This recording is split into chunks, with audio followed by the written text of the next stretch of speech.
Bjornsson and his entourage descend upon the battlefield. Most of his closest warriors are mounted, an unusual trait for a Sephardic warrior. The ballista team cranks the weapon out to maximum range and begins trying to land a hit on the warlord. In the battlefield outside the northern gate, Alejandra and her team of light cav heard the horns, and they see Bjornsson, unmistakable even at a great distance. She whistles to her men, gives an order. Carlito, Martin, and a handful of Cadian knights trained in horse archery heed her call. They peel away from where they've been harassing the Unkar and begin riding towards the main battle around the gap in the walls.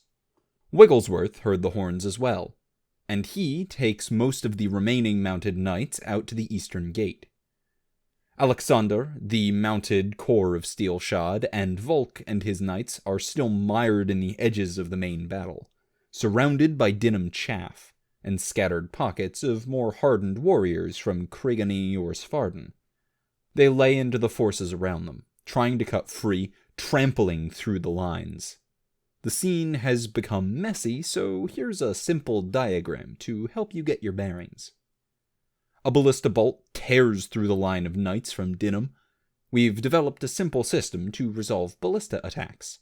A Warhammer scatter die to determine how off-course the shot is, and a skill check from the operator, Jaspar or Ignis typically, opposed to reflex saves from anyone in the location determined by the scatter.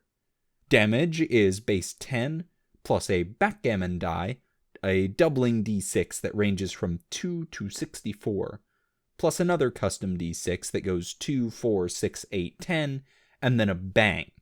If a bang, the shot bounces significantly, roll scatter, and impacts on a second location for full damage again. A sufficiently high skill check gives advantage to both custom d6s. So, the damage ranges from measly 14 on a terribly unlucky shot up to 74 or 64 with a second impact that could, itself, deal another 64. Typical shots inflict around 20 to 40 damage to an area. In an Epic 5 world with a soft HP cap of 50, this proves sufficiently deadly. Jaspar and Ignis are aiming well, but it's not just skill.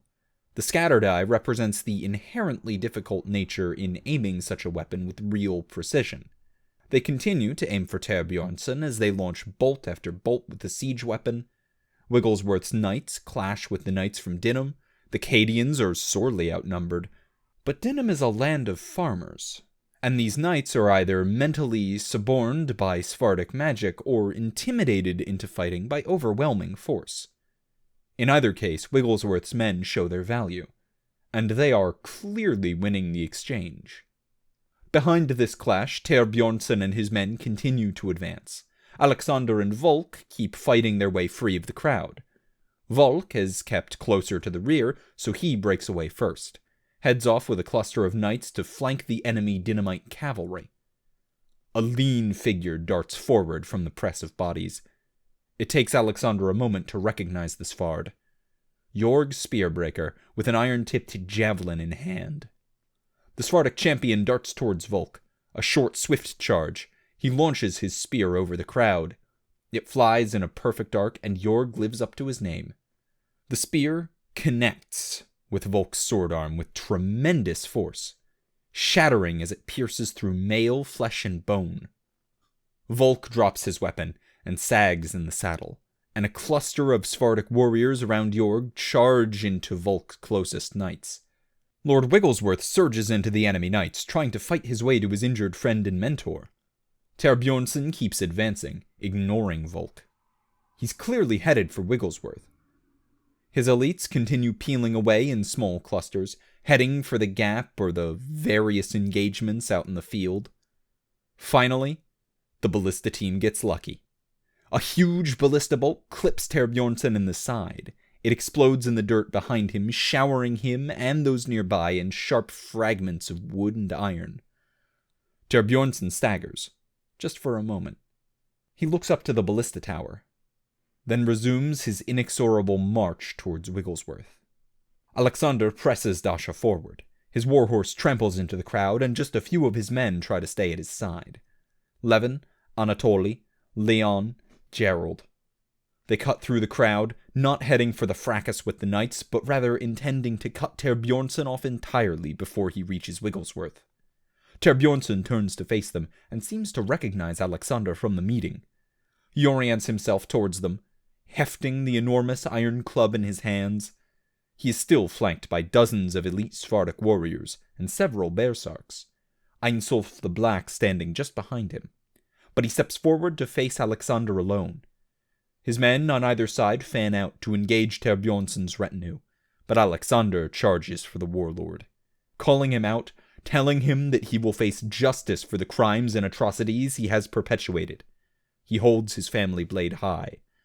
Thorbjornsson, for his part, still seems bored. Alexander doesn't hold more than a passing interest to him. He braces himself, readying a swing, but Alexander strikes first. Alexander can see the dent and scoring the ballista bolt left in Thorbjornsson's side. He feints high and swings with his blade around the weak point. Alexander's family blade in his hands can be a terrible swift sword. His latest tier ability, a once-per-session double damage attack that causes intimidation if he kills the foe in one blow, or, even worse than that, on a crit. Contrary to the 3rd edition philosophy, a doubled double is not a triple, but rather a quadruple. So, down come some 8d6 plus 20 points of damage on top of the ballista bolt. His blade slams into the weakened edge of the steel breastplate, biting deep, drawing blood. Thorbjornsson grunts in pain, but he does not drop, nor stagger. He just lifts his huge spiked iron bar and slams it into Alexander. No critical hit, no once-per-session ability. The blow rocks through Alexander's iron plate, dealing grievous damage, and cracking at least one rib. Alexander is stunned from the blow, nearly dropping his sword and falling off of Dasha. Only through sheer grit and willpower does he manage to keep both his saddle and sword under control. Far too dazed to counterattack, he stares wide-eyed at Thorbjornsson. Thorbjornsson raises his club a second time. Alexander sees his impending doom, takes some small measure of comfort when he sees the blood pouring down the side of the Sephardic warlord's armor. But he can't lift his sword to take advantage of the wound, or even to defend himself. Several things happen at once. A sudden volley of javelins and arrows pepper the rear of Thorbjornsson's cluster of men. One even finds Thorbjornsson himself, a javelin slicing past his ear. Alejandra and her company have arrived. Leon, decked out in his lorgnette full plate, cuts between his commander and Thorbjornsson, raises his shield, and takes the blow for Alexander, barely keeping in his saddle. Anatoly, meanwhile, sidles up alongside Dasha and coaxes the horse away. Leon does not stand in position, trading blows with Thorbjornsson. As soon as he rode in, he is already riding back out. His shield arm is numb, but he lays into the Sfards with his flail, covering Anatoly's escape. Gerald and Levin follow in tight formation, completing the fighting retreat. Alejandra, Carlito, and Martin skirt the edge of Thorbjornsson's group, assaulting them with as much missile fire as they can. But they see Einsulf the Black, mounted astride a sleek horse, break away towards Alexander and the others. Carlito is the closest to him, so he rides to intercept, drawing a sword. He engages the Sfard in melee, sword and shield against sword and shield. Einsulf is not a bad rider, but at the end of the day, he's a Sfard. Born to battle on the deck of a ship, not astride a horse. Carlito is a Spatalian merc from the foothills of the Uskar, riding since he was a boy. The Jeanette rides circles around the Sfard. Einsulf reins his horse in, stopping, and weathers a series of quick strikes. Carlito laughs, triumphantly darting in again to strike at the supposed champion. Einsulf thrusts out with the edge of his shield, sending Carlito's sword arm askew, pinning it awkwardly above him. Einsulf urges his horse a quick trot forward with his heels, ducking inside Carlito's shield. He deftly positions the tip of his blade between two metal strips of Carlito's lamellar and slides his sword between Carlito's ribs. Alejandra screams as Carlito drops to the ground, dead.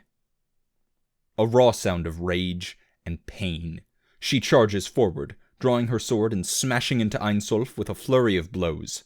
A few land, but Einsolf is fast. He never breaks his calm, deftly countering her blows with his shield, lacerating her with a few shallow counterattacks, waiting for the right opening to end her the way he did Carlito. Einsolf is a duelist, famed in Svarden for his skill at the Holmgang, single combat challenges, one of the very best. Whether she realizes it or not, Alejandra has no hope of defeating Einsolf in a one-on-one fight. Lucky for her, it's not. Einsolf sees his opening and surges in to strike, and feels a sudden pain as a javelin rams 6 inches through his back. Martin curses the Svarden Spitalion and jerks his weapon free. Einsolf staggers, and Alejandra stabs him in the gut, and they both heave the critically wounded Svard off of his horse.